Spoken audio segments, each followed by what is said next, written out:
নিঃশব্দ ভেজা জঙ্গলের গভীর রাতে এক নারী প্রাণপণে দৌড়াচ্ছেন। তার কোলে সদ্যজাত শিশু, আতঙ্কে তার নিঃশ্বাস ভারী। হঠাৎ গর্জন করে ছুটে আসে একদল মানুষ খেকো নেকড়ে। নারীটি প্রাণপণে ছুটে পৌঁছান এক উত্তাল নদীর ধারে। সামনে পথ নেই, পিছনে নেকড়ের ছায়া। আর কোনো উপায় না দেখে চোখের জল মুছে শিশুটিকে একটি ছোট্ট বাঁশের ঝুড়িতে রেখে নদীর জলে ভাসিয়ে দেয়।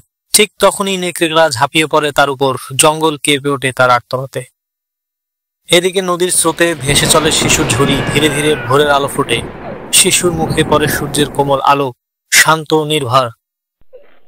ঝুড়িটি ভেসে গিয়ে ঠেকে এক খোলা মাঠের ধারে। সেখানে একটি কুকুর ছানা একদিকে অপলক দৃষ্টিতে তাকিয়েছিল।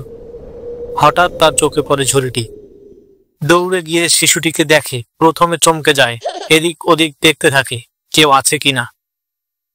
তারপর ধীরে ধীরে কাছে এসে মমতা ভরে তাকে আগলে নেয়। কুকুর ছানাটি শিশুটিকে মুখে করে নিয়ে আসে তার মালিকের কুঁড়ে ঘরের কাছে। দরিদ্র সেই কৃষক দৌড়ে আসে শিশুটিকে নেয়ার জন্য।